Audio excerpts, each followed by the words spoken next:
Now, for more on Tanzania's economic outlook, I'm joined by Paulo Moro, Senior Fellow at the Peterson Institute for International Economics here in Washington. Thanks for joining us. Thank you. Now, Paulo, Tanzania was recently declared as one of 3 East African countries whose economies grew very strongly in 2015. What would you say is behind that growth? Well, Tanzania has been growing very rapidly for a number of years. Over the past 15 years almost, it has been growing at 7% in real terms. This is one of the strongest performances. And actually, it's quite unusual for countries to have such a prolonged stretch of economic growth. We hope it continues. The sources are many. One is strong population growth. Population is growing by 2%, which is very rapid. The growth is very broad-based. Many sectors account for it. So there's no single story. There's a story of transformation away from agriculture into many, many different sectors. You have light manufacturing with simple products like mattresses and curtains. You have simple processing of foodstuffs like fish, tea, coffee. You have services, tourism. It's very diversified. That's good news.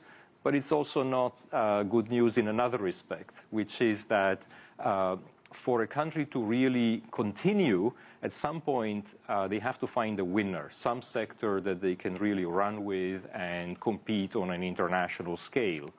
So that's the challenge for the future. Now, on the flip side, being that they do have such a diversified economy, how has the impact in commodity prices affected their economy? So in the near term, lower oil prices actually help Tanzania because Tanzania is an oil importer. So unlike other countries in Africa like Angola or Nigeria, which have been hit pretty seriously by the decline in oil prices, Tanzania actually right now is benefiting.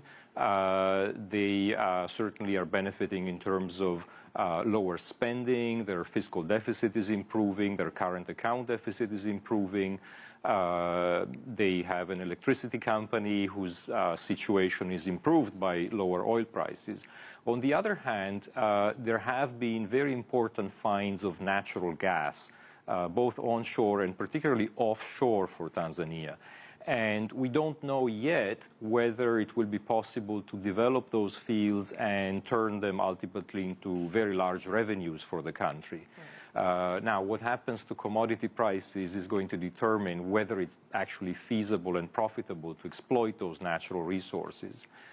That may be good because some people think that too many natural resources can be a curse, but of course revenues would be lower. Right. So that's exactly.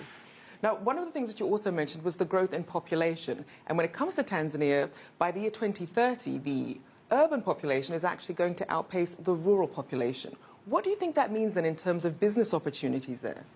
Well, right now we see tremendous urbanization, particularly in Dar es Salaam. I mean, Dar es Salaam has more than 4 million people. It's really a megalopolis with all the traffic that comes with it. It's a very vibrant, but there's a certain element of congestion as well. That means that you will need a lot of infrastructure to support the bigger population. The other cities are actually, as far as I know, not growing as much. So in Mwanza, Arusha, those are mid-sized cities, and the capital, Dodoma, is still relatively small.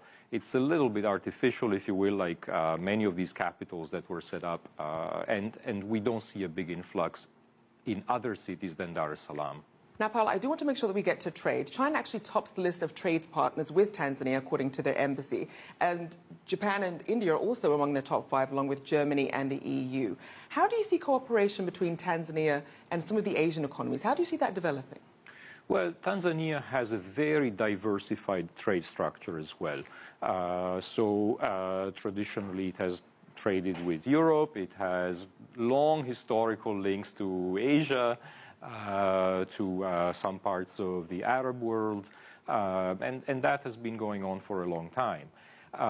In the past couple of decades, they have made an effort to integrate their trade regionally, in particular within the East African community, with their neighbors, so Uganda, Kenya, and other countries in the region. When it comes to Asia, I think the intention is to intensify those links. It's already happening, but it's going to take some time.